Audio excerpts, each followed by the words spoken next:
Okay, so on page 22 of your handouts, it is there, the chapter 5, freedom in the context of morality.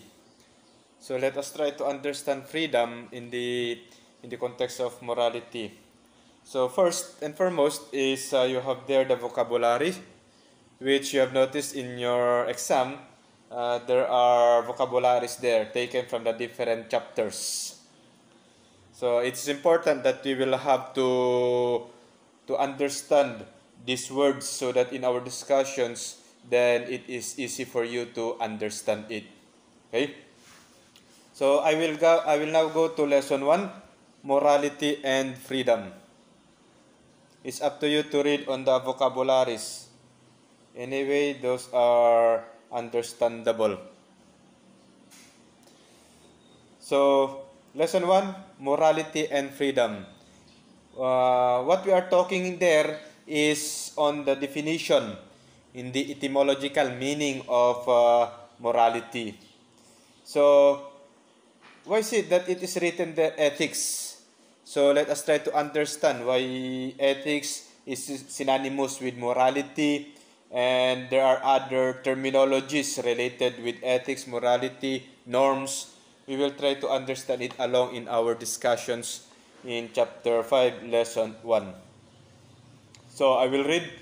Ethics is a branch of philosophy that deals with the systematic questioning and critical examination of the underlying principles of morality. So in other words, when we speak of ethics, this is the umbrella of morality. So in other sense, what we say ethics is in its general principle. So, para bang ito ay napakalawak na pag-intindi natin sa ethics, pero sa moralidad, ito na yung talagang ating tatahakin. This is where we are going to, what are we going to do? Or we are going to avoid. So, etymological meaning of ethics. Ethics came from the Greek root word it says there, ethos. So, mayroon naman kayong foreign vocabulary sa inyong exam. Mayroon yan sa inyong exam. So, yung mga foreign vocabulary, yung mga Greek words, yung mga Latin words, iyan. Ang mga foreign vocabulary. Ang ethos, which refers to the character of a culture, includes the attitude of approval or disapproval in a particular culture at a given time and place. So, when we speak of ethos, ito yung ginagawa ng isang particular na lugar na doon nila na nahubog o doon nila na tinatawag natin na inculturate. Doon nila na form ang pag-intindi nila kung ano ang tama at ano ang mali. So, tutusin ang ethos o ang ethics, ito ay yung mga nakasanayan ng mga tao sa isang lugar na ito ay taliwas sa mali at ito ay naaayon sa tama. Okay? Nandyan ang particular time and place. Kasi mamaya na naman, intindihin natin na mayroon tayong relativity na ang tama noon, ngayon ay hindi na tama. So, mayroong ganyan na pangyayari. Okay? Katulad ng sa panahon ni Noah, sa panahon ni Abraham, bakit ang pagtatalik sa kanilang mga kapatid ay allowed o pinapahintulutan? Ngayon, talagang bawal na ngayon. Okay? So, yan ay pagbabago sa mga panahon, sa lugar. Katulad din ng doon sa pinakatugtong ng ating globe, sa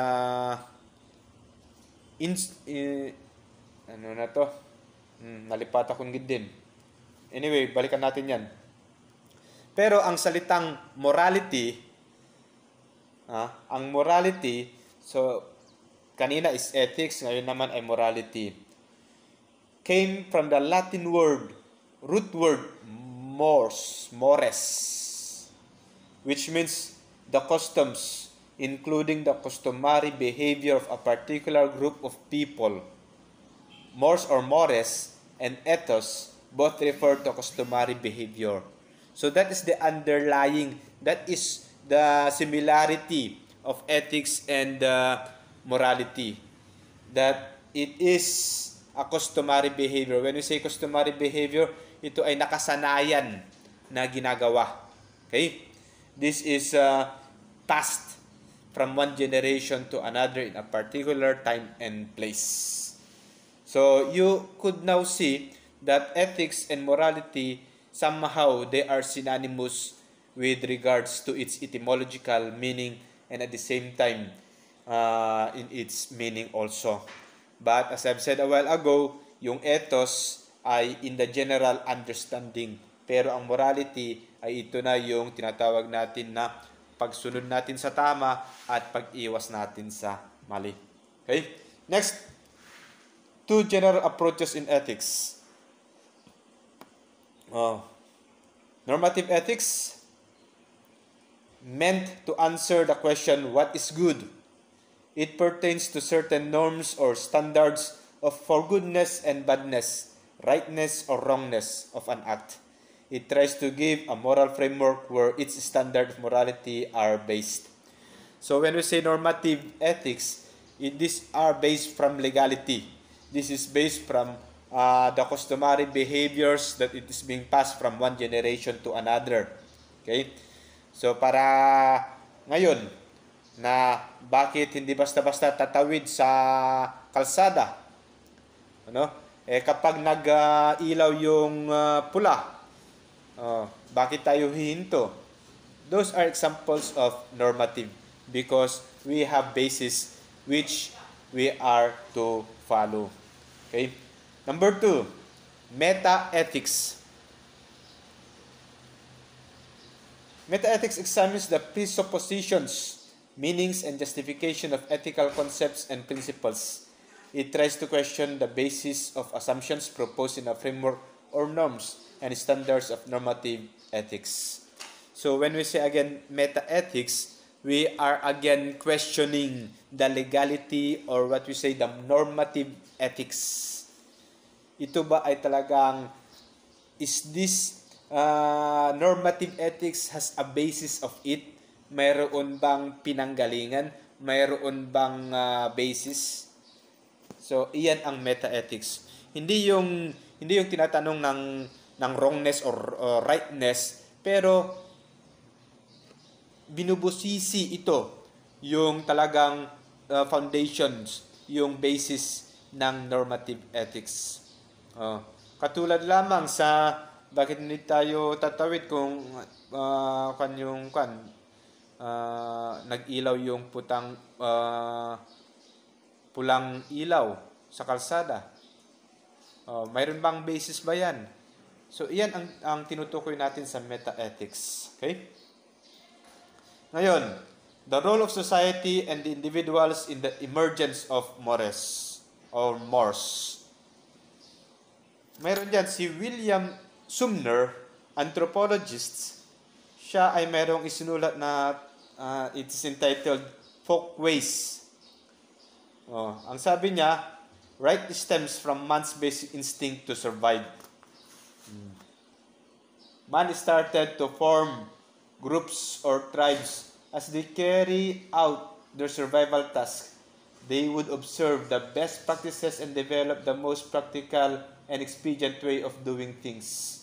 Other groups would also do the same thing, imitating and transferring these practices. Each individual living in that particular group would develop their notion of right things to do. This right or true is known as folkways. According to Sumner, tradition was established. From these folkways emerged the mores, develops habits to preserve the notion of what is right. So here again, another anthropologist, another philosopher in the person of William Sumner, that folkways, folkways somehow it is simply understood as customary behaviors.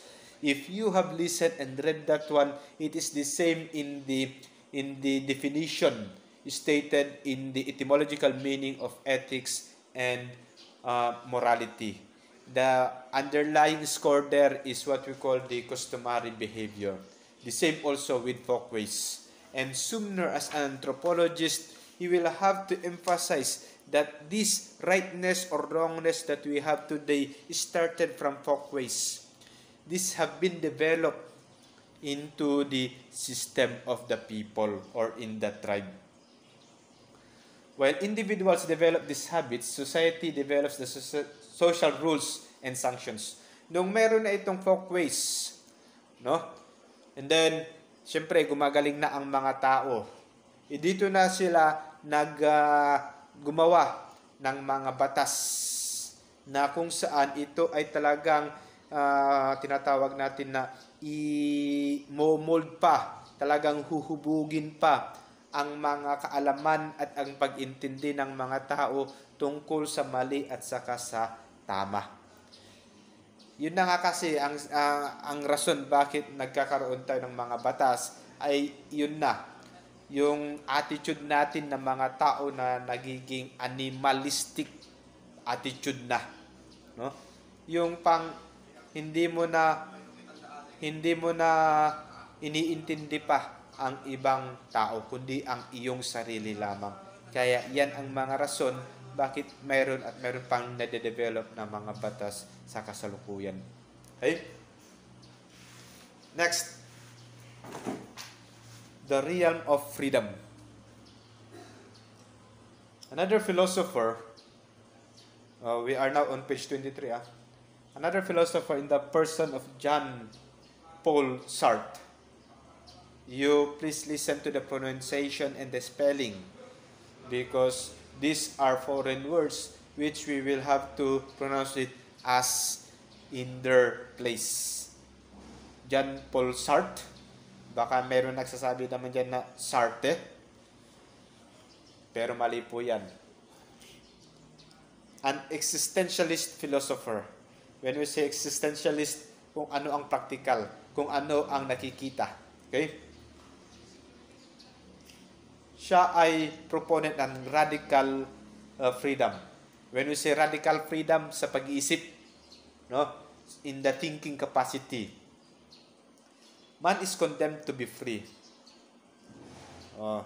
Anong ibig niyang sabihin yan? Man is condemned to be free. Man is an unconstrained free moral agent in the sense that he always has a choice in every aspect of his life. Man is nothing else but that which he makes of himself. Man is totally free and totally responsible for all the things that he does. Freedom assumes that one is a free moral agent. Moral is when one is free to make his choices in accordance to his own moral discernment of what is good and bad. The agent is taking full responsibility for his own action, and is using his rational and empathic capacity as a moral being. So, Jean Paul Sartre is trying to tell us that freedom is not to be taken for granted. When you first understood, or the first thing that comes into your mind when you hear the word freedom is doing what you want to do. But in this sense, Jean Paul Sartre, in the realm or in the center of morality, freedom is doing what is good accordingly to what you discern, to what you know that what is good and what is evil. And more thing is that you do for the better or for the best of others, of self, and for God. Remember that one. That is the conglomeration, that is the holistic approach to freedom. That yes, you could do whatever you want to do as long as it is for the good of yourself, for others and for God. Okay? And you know that you are doing good. So there are the aspects there: knowing, acting, uh, and for the goodness. Remember that one. Two necessary conditions for making to occur. Okay? Modern conception of the principle of right. Kasi mayroong mayroong talagang nag-insinuate na ako ay may karapatan. I have this right. Ano ba ang right? Okay? Modern conception of the principle of right in the year 1955 by John Mothershed. Ang sabi niya, freedom is assumed when one is making his choices and is the agent that is taking full responsibility in planning his life and in the process planning and budgeting his actions for some future outlook or goals.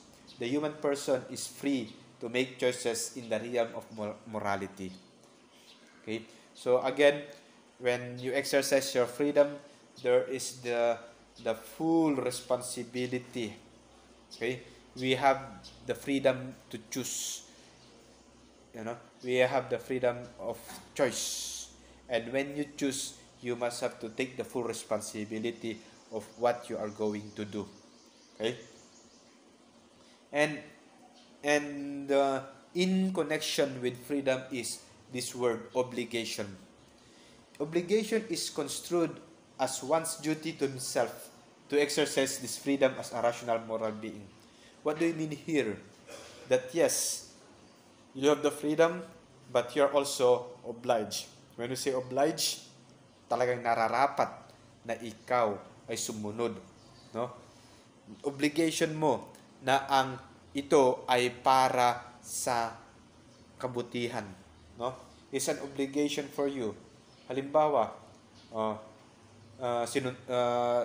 sinuntok mo ang iyong kasamahan. You have the obligation, no, na aminin ang ginawa mo at obligation mo na gamutin o ipagamot ang iyong kasama. Okay? Obligation yan.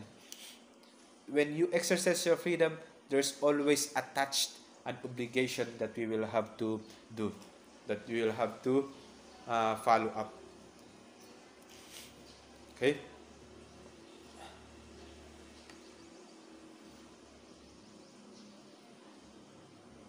I hope you are following. Now, you have their factoid. Okay? When we say factoid, these are facts that it is not said that they are not told along in the history of humanity. But with regards to the discussion of our subject philosophy, then we must have to uncover, we must have to expose these facts which are happening in other places but we do not know in our country. Okay, what is this fact? The act of killing a member of one's family by members of one's extended family, including some members of a closely knit community where he or she belongs and has brought dishonor to, is sometimes called an honor crime. Okay? So, an honor crime. Halimbawa, ang aking kapatid, siya ay nakagawa ng kasalanan na siya ay nakapatay ng kamembrohan namin sa pamilya. Okay? Sa kultura ng mga Pakistan, ng ibang lugar sa India, Afghanistan, and Turkey, allowed sa kanila, kayo mismo na membro ng pamilya ay patayin through stoning to death. Okay? Yan ang tinatawag nilang honor crime. This is done by stoning and clubbing. Ano ba ang clubbing? No? Para bang hawak ay itali ang mga parte ng iyong katawan, ang ulo, ang iyong dalawang kamay, ang iyong paa sa 5 kabayo o mga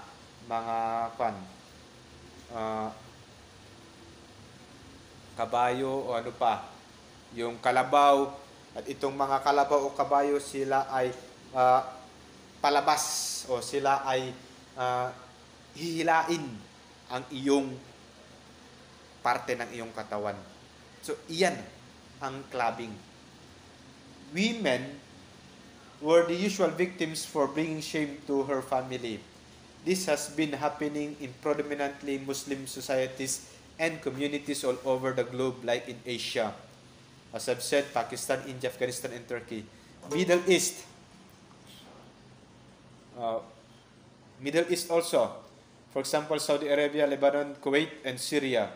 And even in some parts of Europe. So yung mga kababaihan, ano bang ginagawa nila? Ano ba yung mga crime ng ginagawa ng mga kababaihan? The crime is committed in order to cleanse the family name. The grounds range from variety of reasons, namely going against an arranged marriage, adultery, being a victim, forsaking divorce, prostitution, or any indecent behavior.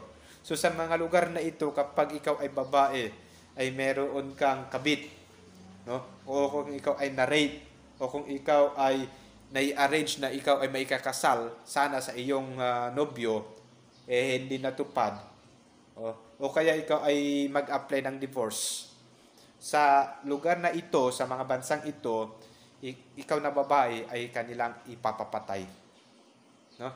Kasi ikaw ay nakakapagbibigay ng dishonor sa pamilya, ng kahihiyan sa pamilya. These crimes presuppose that the family and its patriarch own the purity of their woman. So that is the reason behind why they kill their women, no? Kasi yung mga kalalakihan sa membro ng kanilang pamilya, sila lamang ang nag-aari sa purity o sa pagka-virginity ng kanilang kababaihan. Some men suspected of being homosexuals could also become victims because homosexuals bring dishonor to his family. So alam naman natin ang homosexuals. Hindi lamang sa mga babae, kundi sa mga lalaki na pabakla-bakla, o kaya yung meron silang kaluguyong lalaki, o sila ay nakipagtalik sa lalaki, o sila ay pinapatay rin ng kanilang mismong membro ng pamilya nila. Okay? So ito yung mga katotohanan sa lugar ng mga ito. Okay? So iyan ang lesson 1 natin. May katanungan pa ba? Okay? May katanungan? Janet, medyo ikaw ay nag-overreact ngayon Kasi ang lesson 2 medyo mas mahaba. May katanungan?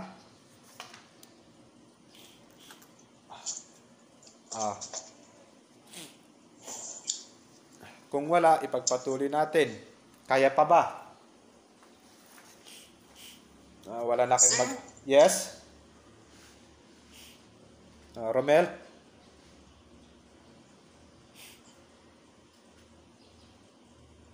Sir, can you repeat your the honor crime? Dishonor ay yung honor crime. Nandyan sa factor ninyo. Okay? Kung ikaw ay babae at ikaw ay nabiktima ng rape. Yan. No? Honor crime. Bilang membro ng kapamilya, it's an honor sa kanila na ipapatay ka na ikaw ay mayroong kaluguyong lalaki kasi ikaw ay nagbibigay ng kahihiyan sa pamilya. Iyan ang honor crime. Para sa kanila, para sa membro ng pamilya. Okay? Iyan ay honor sa kanila. Ayaw nilang masira ang dignidad, ang reputasyon ng pamilya. Gets na?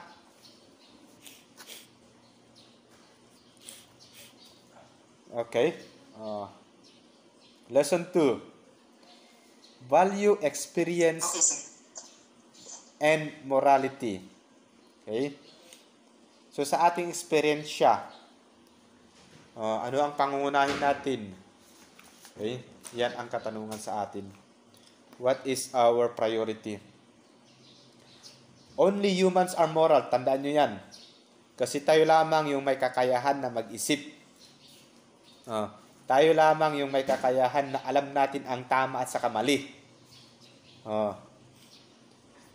Deliberation is an act pertaining to humans alone.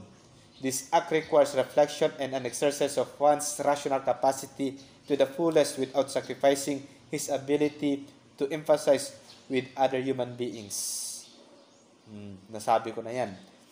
Ano naman ang conduct? Refers to deliberate human action. Yung iyong ginawa. Okay? According to Mothership, this is a result of the process of reflection where the human person is endowed with the capacity to think using his rationality and to weigh the consequences of his actions in order to plan his own life. We describe human behavior as conduct. So ayon naman kay Mothership, ang conduct ito ay yung proseso sa iyong pagpipili ng iyong gagawin. No? Yan ang conduct. Kung ang pinili mo ay kabutihan, at least magandang conduct yan. No? Pero kung ang pinili mo ay yung mali, maling conduct. Yan po ang conduct. Kung tayong tao, tayo ay we are being measured according to the conduct that we are doing, then for animals we call it instinct. No? We call it instinct. I repeat, kung tayong tao, ang judgment ay ang criteria natin, kung ang ginawa natin ay tama or mali, ay tinatawag natin na conduct. Ang mga hayop naman, sa kanilang paggawa o yung kanilang ginagawa ay tinatawag natin na instinct. No? Yung pag-amoy, yung kanilang pag-ihi, no? Instinct ang kanilang ginagawa. Okay? It's accordingly to their external senses only. Ano naman ang pre-reflective morality? This is a morality that occurred prior to deliberation and reflection. Only humans are moral insofar as he is capable of deliberate human action. When we say pre-reflective, pre meaning before, reflective, talagang pinag-isipan mo na yan. And then morality. Ano naman ito? Ito ay yung karaniwan na pagkakamali ng mga kalalakihan. Sa isip pa lang sila ay gumagawa na ng kasalanan. Halimbawa, nakakita sila ng maganda at sexing babae. Sa kanilang isipan, para na nilang rene-rape yung babae. Nag-imagine na sila. Yan ang tinatawag natin na pre-reflective. O sa mga krimen, no? Na talagang plinanuhan kung paano yung pagpatay o yung ginawang krimen. Yan ang tinatawag natin na pre-reflective morality. Okay?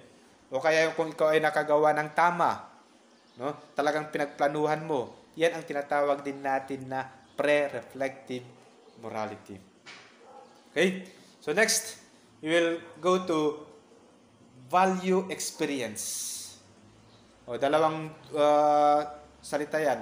Value and then experience. In other words, when we speak of value experience, this is prioritizing what is valuable to us. Kung ano ang talagang nararapat at dapat na gawin. Okay?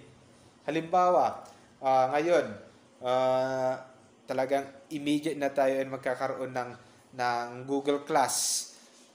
Ikaw ay maglalaba. Ikaw ay magluluto. Ano ba ang priority mo?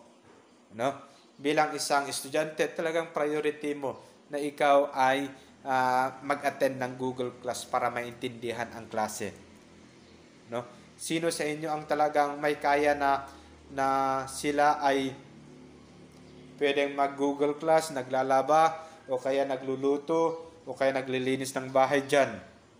I do not think that you could concentrate in what we are discussing. Okay? So that is what we mean of value experience. Okay? Next, values and moral values. Again, this is related again to prioritizing.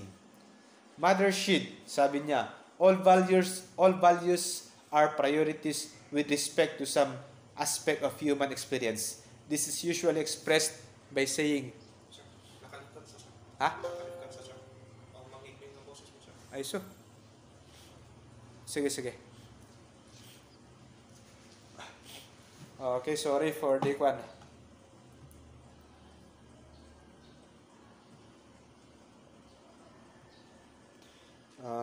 We will try to connect again.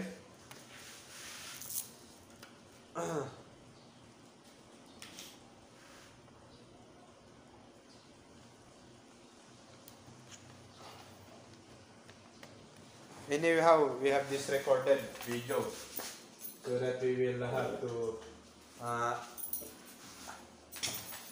have to upload it to the Jesus.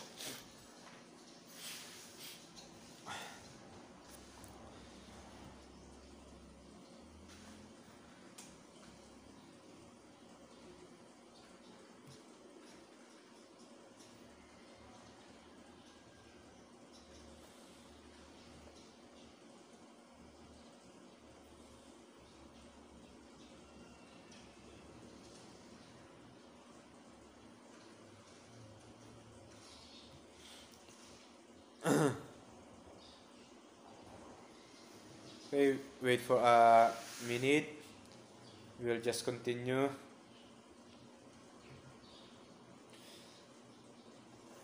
I've been talking